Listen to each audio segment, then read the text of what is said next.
तो हेलो दोस्तों, मैं बादल एसवाल गीता क्लास में आपका स्वागत है। दोस्तों जो हमारी जो है एसएससी जीडी और यूपी पुलिस के लिए हमने जो है वीर बैच स्टार्ट किया हुआ है, तो उसमें हम जो है अपने जो है बहुत ही बेहतरीन क्वेश्चनों की जो हमारी सीरीज चली हुई है, तो उसमें हम आज भी यही बेहतरीन क्वेश्चन जो है हम करने की कोशिश करेंगे। ऐसे क्वेश्चन हैं कि जो आपके जो है एग्ज़ाम में ऐसे के ऐसे ही आपको देखने को मिलेंगे। ठीक है, तो सबसे मेन बात क्या है कि सबसे मेन बात ये है कि हम कम से कम समय में जो है क्वेश्चन को करने की कोशिश करते हैं, इस तरह करते हैं कि जिससे कि आपको जो है कोई दिक्कत ना हो। समय अगर कोई भी क्वेश्चन ऐसा है जिसमें आपको समय ज़्यादा लग रहा तो उसे आप छोड़ सकते हो।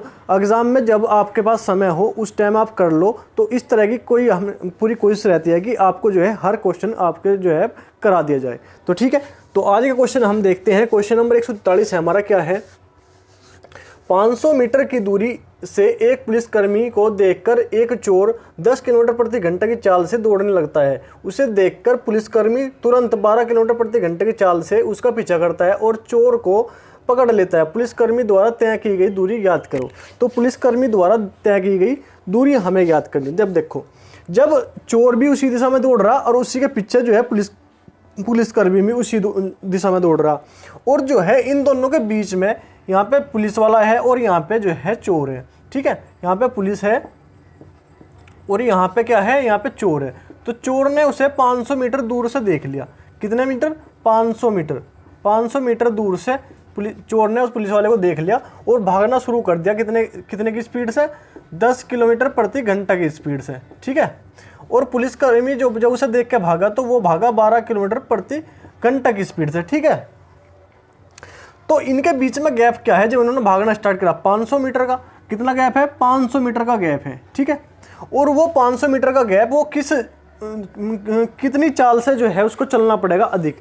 क्या देखो, 12 किलोमीटर प्रति घंटे की दिशा से ये भी इधर को, और 12 किलोमीटर जब एक ही दिशा में दोनों जा रहे हो तो इनके क्या करते हैं, इन चालों का क्या लेते हैं? अंतर लेते हैं। तो चालों का अंतर क्या हो जाएगा? 12 माइनस 10 क्या हो जाएगा? 2।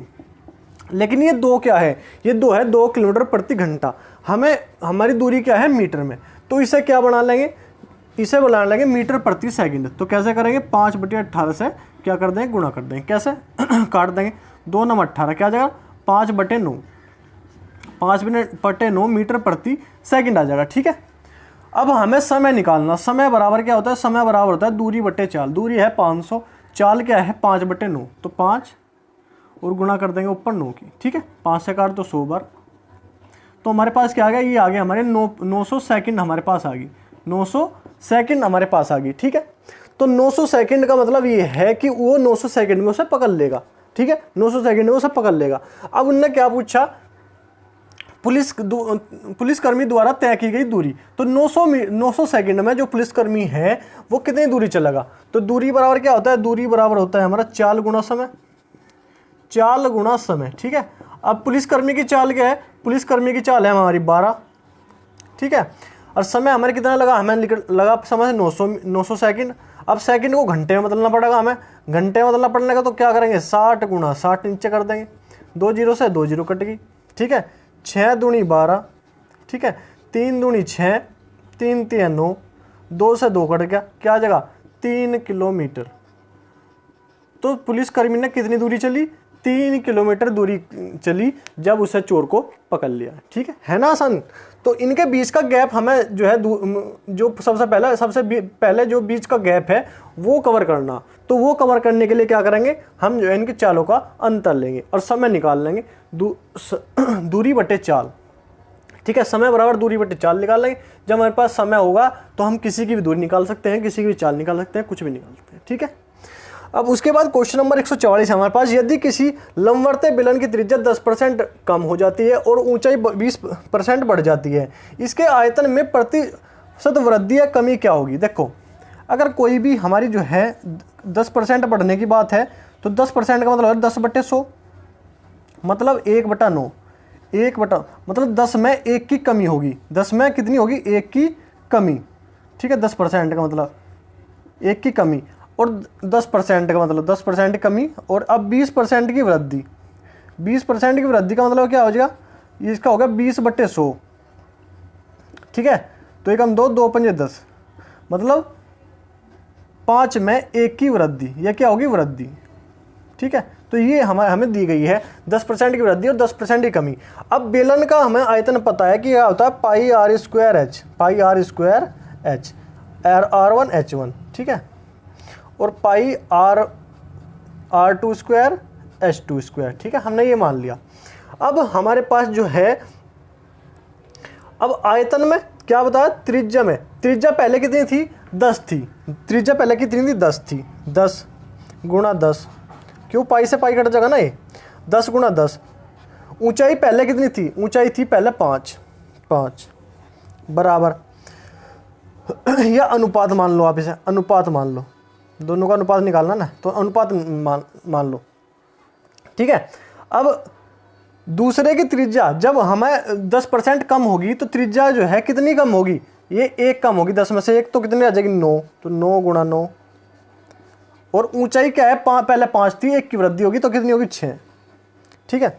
अब काट दो इसे, ये काट दो, 2 3 6, 2 से काट दो 5 बार, कितना आ गया 5 5 25, 250, और ये कितना आ गया 9 9 81, 81 3 3 कम 3 3 8 24, 243, ठीक है।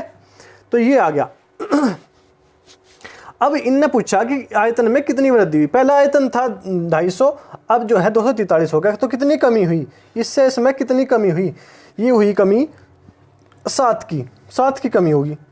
7 की कमी किस पे हुई, 7 की कमी किस पे हुई, ये हुई 250 पे, और गुणा कर देंगे परसेंटेज के लिए 100, तो क्या हो जाएगा 25 चौका 100, 10, 2 दूनी 4, 2 से काट दो 5 बार, ये कितना हो जाएगा 7 दूनी 14 बटे 5, तो क्या आ जाएगा 5 दूनी 10, 5 दूनी 10 और 5 8 40, 2.8% की क्या होगी, 2.8% की क्या होगी, कमी होगी। तो इसके आयतन में 2.8% की क्या हो जाएगी, कमी हो जाएगी, ठीक है।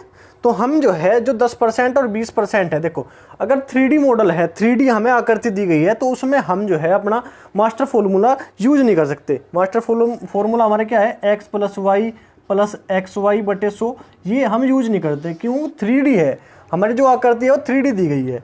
अगर 2D हमारी आकृति हो, आयतन हो, वर्ग हो, तो इस प्रकार की आकृति में हम जो है आयतन में किसी चीज़ का वो दिया गया हो, आयत हो, ठीक है, तो घन घना बेलन वाले शंकु वाले में जो हम इसका यूज नहीं कर सकते। तो इस अगर हम जो है 2D आकृति होती तो x + y xy बटे 100 का यूज कर लेते, लेकिन इसमें जो है हम यूज नहीं कर सकते, क्यों, गलत हमारा आंसर हो जाएगा, ठीक है। अब उसके बाद क्वेश्चन नंबर 145 हमारा, एक निश्चित धनराशि को ABCD में इस प्रकार विभाजित किया जाता है कि हिस्सों का अनुपात A/B = 1/3, B/C = 2/5, C/D = 2/3 है। यदि B और D के हिस्सों के बीच का अंतर 6435 है तो कुल धनराशि हमसे पूछी। अनुपात में बांट लेंगे, A/B/C/D, ठीक है। हमें A/B क्या देगा, 1/3, ठीक है, B/C देगा 2/5, ठीक है, C/D गया 2/3 दिया गया। अब देखो जो ये बच्चे खाली स्थान, इसमें इसके बराबर में क्या है 3, तो यहाँ पे 3 लिख देंगे, इसके बराबर में क्या है 3, तो यहाँ पे 3 लिख देंगे, ठीक है। इसके बराबर में क्या है 5, तो यहाँ खाली स्थान के बराबर में क्या है 5। अब यहाँ खाली स्थान के बराबर में क्या है 2, यहाँ पे खाली स्थान के बराबर में क्या है 2, यहाँ पे इसके बराबर में क्या है 2। तो इस प्रकार जो है हम इनको पूरे को भर देंगे, ठीक है। मतलब जहाँ भी खाली स्थान है उसके बराबर में देख लो, बराबर में, ऊपर नीचे नहीं देखना, बराबर में जो भी है वो भर दो, ठीक है। अब 2 दूनी 4 अनुपात 3 दूनी 6 दूनी 3 दूनी 6 दूनी 12, 5 × 15 दूनी 30, 5 × 15 = 45। ये हमारा जो है इनका ABCD का अनुपात आ गया। उन्होंने कहा कि B और D का जो है अंतर जो है क्या है 6435। यहाँ पे अंतर कितना है, यहाँ पे अंतर है 3 और 4 में से एक गया 3, 33 है, तो 33 के बराबर कितना दिया गया 6435। और कुल पूछा हमसे, तो जहाँ भी दोनों आपस में संख्या बराबर हो तो ऊपर जो है बड़ी संख्या 6435 बटे 33 हमसे पूछा कुल, तो कुल निकालेंगे कितना है 5 और 2 7, 7 और 4 11, 11 का 1 का अंश लगे 1, 4 और 3 7 और 1 8 और 1 9 91, तो टोटल है 91। तो 91 से हट देंगे गुणा, अब काट दो, 3 से काट दो, 3 दूनी 6, 3 एकम 3, 3 दूनी 6, 3 एकम 3, 3 चौक 12, 3 पंजे 15, ये 11 बार कट गया। अब 11 से काट दो इसे, 11 एकम 11, 11 कम 11, 11 नम 99 और 11 पंजे 55, ठीक है। अब इसकी गुणा कर देंगे 195 की किसमें, नए 91 में, क्या आ जाएगा 5 9 1, गुणा कर देंगे 9 पंजे 45 का 5 कहाँ से लगे 4, 9 नम की 80 और 4 85 का 5 कहाँ से लगे 8, 9 एकम 9 और 8 17, ठीक है। 5 9 और 5 14 का 4 कहाँ से लगे 1, 5 1 6 1 7 7 और 1, क्या आ जाएगा हमारा, ये आ जाएगा हमारा 17,745, 17,745। तो ये इसका क्या आया, कुल धन आ गया, 17,745 जो है इसका कुल धन आ गया, ठीक है। तो आप इसे एक बार नोट करो। अब क्वेश्चन नंबर 140 है हमारे पास। 140, एक वस्तु का अंकित मूल्य 550 है, एक दुकानदार इसे 20% की छूट देता है और इसके बाद भी 10% का लाभ प्राप्त करता है। यदि वह इसे 470 में बेचे तो उसका लाभ परसेंट क्या होगा। मतलब अंकित मूल्य 550 रुपये है, उस पर जो है वो 20% की छूट दे दी, लेकिन फिर भी उसे 10% का जो है लाभ हो रहा। अगर वो जो है उसे उस वस्तु को 470 में बेचा तो उसे लाभ कितना होगा। देखो अब अंकित मूल्य कितना है 550 रुपये, ठीक है। अगर हम इसका क्रय मूल्य देखें, सॉरी विक्रय मूल्य जिस पर उसने बेचा, तो वो विक्रय मूल्य क्या हो जाएगा, विक्रय मूल्य अगर हम देखें तो क्या हो जाएगा, 20% की छूट दी, इस पर जो है 20% की छूट दी तो वो कितने में बेचेगा 80 में, ठीक है। तो विक्रय मूल्य क्या हो जाएगा हमारा 0 से 0 0 से 0, ये हो जाएगा हमारा 8 पंजे 40 की 0 वहाँ से लगे 4, 8 पंजे 40 और 4 44, तो 444 रुपये में उसने बेचा, ठीक है। ये भी इस 444 रुपये में बेचने पर उसे 10% का लाभ हुआ, तो उसका क्रय मूल्य क्या हो जाएगा, क्रय मूल्य निकाल लेंगे। क्रय मूल्य क्या हो जाएगा, क्रय मूल्य क्या हो जाएगा 444, तो विक्रय मूल्य है, विक्रय मूल्य के नीचे विक्रय मूल्य लिखेंगे। क्या, अगर 100 की वस्तु को 10% लाभ पे बेचेगा, कितने बेचेगा 110 पे। हमें निकालना क्रय मूल्य, तो 100 गुणा 100 कर देंगे, ठीक है। ये कितने बार कटेगा 4 बार, ये कितना हो जाएगा 400, तो इसका क्रय मूल्य क्या हो जाएगा 400 रुपये होगा। लेकिन उसने क्या कहा कि अगर वो इसे 470 में बेचे, 470 में, तो उसने कितने में कहा 470 में बेचे। अगर 400 रुपये की वस्तु को 470 में बेचेगा कितना लाभ होगा, उसे हो जाएगा 70 रुपये का लाभ। किस पे, लाभ परसेंट हम निकाल देंगे, लाभ परसेंट 70 रुपये का लाभ है किस पर 400 रुपये पर, और गुणा कर देंगे 100 से, 2 0 से 2 0, 2 से काट दो 2 बार, 2 से काट दो 35 बार, तो क्या आ जाएगा 35/2, मतलब 2 एकम 2, 2 एकम 2, 2 सत्ते 14, 2 सत्ते 14 और 2.1/2, या 17 सही 1/2, या जो है 17.5 हम लिख सकते हैं परसेंट, ठीक है। तो इतना उसे है 17 सही 1/2 या 17.5% जो है उसे लाभ होगा, ठीक है। तो इस प्रकार हम इसका लाभ निकाल सकते हैं, ठीक। उसके बाद क्वेश्चन नंबर 147 हमारा, एक छात्र के अंक गलती से 69 के बजाय 94 दर्ज किए गए। इस त्रुटि के कारण कक्षा के औसत अंकों में 1.25 की वृद्धि हो गई। उस कक्षा में छात्रों की संख्या क्या है, छात्रों की संख्या, छात्रों की संख्या, तो जो है इनका जो 69 की बजाय जो है 94 होगा, कितना वृद्धि हुई, इसमें हुई 25 की वृद्धि। तो जो इसमें वृद्धि हुई, इस वृद्धि को जो हमारी औसत में वृद्धि हुई उससे भाग दे देंगे, 1.25 से भाग दे देंगे, दशमलव हटाओगे तो 2 0 लगाओगे, 25 से काट दो, 25 पंजे 125, 25 कम 25 2 0, ठीक है। और 5 से काट दो, इसे कितनी बार 20 बार, तो छात्रों की संख्या कितनी हो जाएगी, छात्रों की संख्या हो जाएगी 20, ठीक। तो हमारे छात्रों की संख्या कितनी आ गई, ये आ गई हमारी 20, और यही हमें निकालना था। दोनों के अंतर पे, जो पहला था जितने पहले 69 की बजाय हमने 94 में रखा, तो इनका अंतर जो है ना, वो अंतर को जो वृद्धि हुई औसत वृद्धि से भाग दे देंगे, बस ये हमें करना है, ठीक है। तो ठीक है, आज के लिए क्वेश्चन इतना ही है।